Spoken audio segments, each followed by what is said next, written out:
तर रायगडमध्ये मुसळधार पाऊस बरसतोय आणि या मुसळधार पावसामुळे रायगड जिल्ह्यातील अनेक नद्यांना पूर आलेला आहे। अंबा नदी दुथडी भरून वाहते, धोक्याच्या पातळीवर वाहतीये। संपूर्ण जिल्ह्यात मुसळधार पाऊस बरसतोय, त्यामुळे शेतांमध्ये सुद्धा पाणी शिरलेलं आहे। शेतकऱ्यांचं काही प्रमाणात नुकसान झालंय। रायगड जिल्ह्यात सकाळपासूनच हा मुसळधार पाऊस बरसतोय।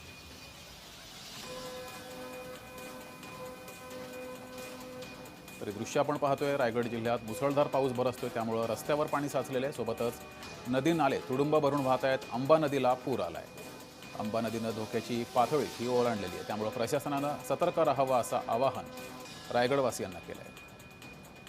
अधिक माहिती घेऊया, आपले प्रतिनिधी अजेश नाडकर आपल्यासोबत जोडलेले आहेत। अजेश, सकाळपासूनच रायगड जिल्ह्यामध्ये मुसळधार पाऊस बरसतोय, आत्ताची नेमकी काय स्थिती आहे पावसाची?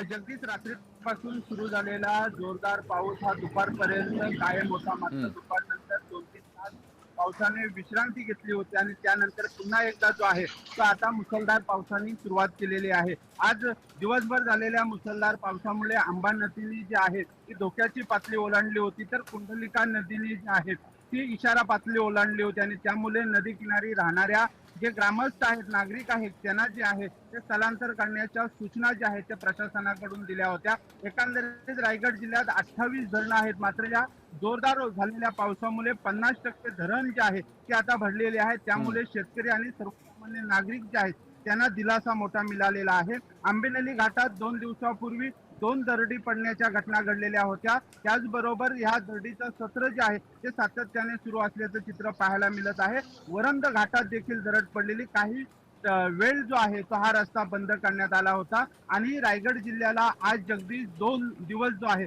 तो रेड अलर्ट देण्यात आलेला आहे आणि त्यामुळे सातत्याने ठीक पावसाच्या आहे, संततधारा आहे त्या रायगडमध्ये सुरू असताना दिसत आहेत। जगदीश, ठीक आहे। अजेश, तुम्ही जोडलेले रहा।